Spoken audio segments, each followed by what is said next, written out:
Good morning students. आज हम हमारी कृषि है वाणिज्यिक कृषि। इस वाणिज्यिक कृषि के बारे में पढ़ेंगे। कल हमने जीवन निर्वाह कृषि के बारे में पढ़ा था कि जो जीवन निर्वाह कृषि है वो क्या होती है, किस तरीके से होती है, इन सब के बारे में हमने अध्ययन किया था। आज हम वाणिज्यिक कृषि के बारे में पढ़ते हैं। वाणिज्यिक कृषि में फसल उत्पादन और पशुपालन बाजार में विक्रय हेतु किया जाता है, अर्थात ऐसी कृषि जो किसान व्यापार करने के उद्देश्य से करता है उसे हम व्यापारिक या वाणिज्यिक कृषि कहते हैं। ठीक है। एक कृषि तो कौन सी हो गई, जीवन निर्वाह, जिसमें किसान परिवार का गुजारा चलाने के लिए कृषि करता है। दूसरी कृषि है आपकी व्यापारिक या वाणिज्यिक कृषि। इसमें किसान क्या करता है, परिवार का गुजारा तो चलता ही है, साथ में व्यापार करने के उद्देश्य से, फसलों को बेचने के उद्देश्य से कृषि करता है। इसे हम व्यापारिक कृषि या वाणिज्यिक कृषि कहते हैं। वाणिज्यिक कृषि क्या होती है, बड़े बड़े खेतों में, बड़े बड़े जो फार्म होते हैं उनमें होती है, बड़े भूखंड पर होती है। इसमें उपज भी अधिक प्राप्त होती है। इसमें जो मजदूर है उनकी आवश्यकता अधिक होती है और आधुनिक तकनीक के साथ में मशीनों का उपयोग करते हुए ये फसल प्राप्त की जाती है। अब देखिए, वाणिज्यिक कृषि में फसल उत्पादन और पशुपालन बाजार विक्रय हेतु किया जाता है। इसमें विस्तृत कृषि क्षेत्र और अधिक पूंजी का उपयोग किया जाता है, अर्थात भूमि अधिक होती है, उस भूमि पर कृषि करते हैं। साथ ही यहाँ पर जो पूंजी है, उस पूंजी अर्थात जो धन है, उस धन की आवश्यकता भी अधिक होती है, अर्थात इसमें खर्चा अधिक होता है, इसलिए इसमें अधिक पूंजी की आवश्यकता पड़ती है। अधिकांश कार्य मशीनों के द्वारा किया जाता है, अर्थात जो अधिकांश जो कार्य है वो मशीनों के द्वारा किए जाएंगे। किसके द्वारा किए जाते हैं, मशीनों के द्वारा किए जाते हैं। वाणिज्यिक कृषि में वाणिज्यिक अनाज कृषि, अर्थात कौन कौन सी कृषि होती है वाणिज्यिक कृषि के अंतर्गत, तो वाणिज्यिक अनाज कृषि हो गई, मिश्रित कृषि हो गई और रोपण कृषि हो गई। तो ये 3 प्रकार की कृषि इसमें मुख्य रूप से होती है। ठीक है। जीवन निर्वाह कृषि के भी हमने 3 भाग देखे थे और इस कृषि के भी 3 भाग है।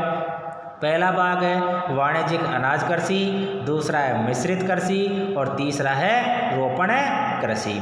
इसके बाद देखिए, पहली जो कृषि है वो पढ़ने जा रहे हैं हम। पहली कृषि कौन सी है, तो पहली कृषि है वाणिज्यिक अनाज कृषि।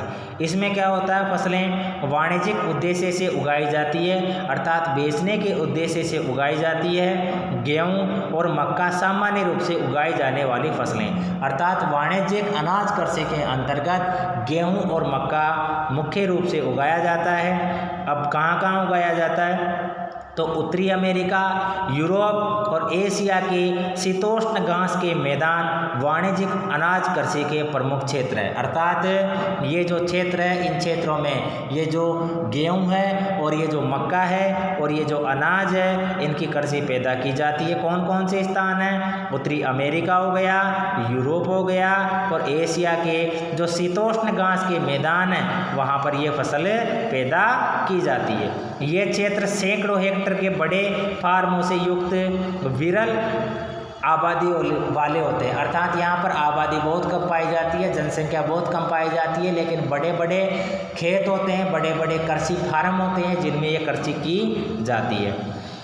अत्यधिक ठंड वर्धन काल को बाधित करती है और केवल एक ही फसल उगाई जाती है, अर्थात ज़्यादा ठंड जब पड़ती है तो इस फसल के लिए क्या है, ये उपयुक्त नहीं मानी जाती है, बाधित करती है, रोक देती है। इसलिए क्या है कि ये जो फसल है ये केवल इसमें एक ही फसल पैदा की जाती है। ठीक है। इसके बाद में दूसरी जो कृषि है उसका नाम है, दूसरी कृषि का नाम है मिश्रित कृषि। मिश्रित कृषि में भूमि का उपयोग भोजन और चारे की फसलें उगाने और पशुधन पालन के लिए किया जाता है। यह यूरोप, पूर्वी संयुक्त राज्य अमेरिका, अर्जेंटीना, दक्षिणी पूर्वी ऑस्ट्रेलिया और न्यूजीलैंड और दक्षिणी अफ्रीका में प्रचलित है। जो मिश्रित कृषि है इसमें क्या होता है, आप जानते हो मिश्रित कृषि किसे कहते हैं। मिश्रित कृषि का मतलब है जब किसान कृषि के साथ में पशुपालन करता है तो उसे हम मिश्रित कृषि कहते हैं। क्या कहते हैं उसे, मिश्रित कृषि कहते हैं। मिश्रित कृषि में किसान कृषि भी करता है और पशुपालन भी करता है। तो किसान को खाद्यान्न की आवश्यकता भी होगी प्लस चारे की आवश्यकता भी होगी, क्योंकि पशुओं को चराने के लिए चारा की आवश्यकता पड़ती है। ठीक है। तो मिश्रित कृषि में क्या होता है कि भूमि का उपयोग भोजन व चारे की फसल उगाने और पशुधन पालन के लिए किया जाता है। कहाँ कहाँ ये कृषि होती है? तो यूरोप है, पूर्वी संयुक्त राज्य अमेरिका, अर्जेंटीना, दक्षिणी ऑस्ट्रेलिया, दक्षिणी पूर्वी ऑस्ट्रेलिया, न्यूजीलैंड और दक्षिणी अफ्रीका में ये जो फसल है ये प्रचलित है। इसके बाद में तीसरी जो फसल है उसका नाम है रोपण कृषि या रोपण वाणिज्यिक कृषि। रोपण वाणिज्यिक कृषि से क्या तात्पर्य है? तो रोपण कृषि वाणिज्यिक कृषि का एक ऐसा प्रकार है जहाँ चाय, कहवा, काजू, रबड़, केला अथवा कपास की एकल फसल उगाई जाती है, अर्थात एक क्षेत्र में एक ही प्रकार की फसल उगाई जाती है।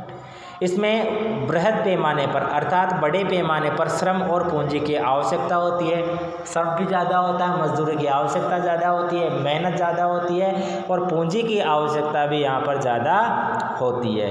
उत्पाद का प्रसंस्करण खेतों पर ही या निकट कारखानों में किया जाता है, अर्थात जो उत्पाद होता है उसको जब हम साफ करते हैं या तो खेतों में करते हैं या आसपास किसी कारखाने में करते हैं। इस प्रकार इस कृषि में परिवहन जाल के विकास की अनिवार्यता होती है, अर्थात परिवहन के साधनों की आवश्यकता होती है ताकि इनको एक स्थान से दूसरे स्थान पर पहुंचाया जा सके।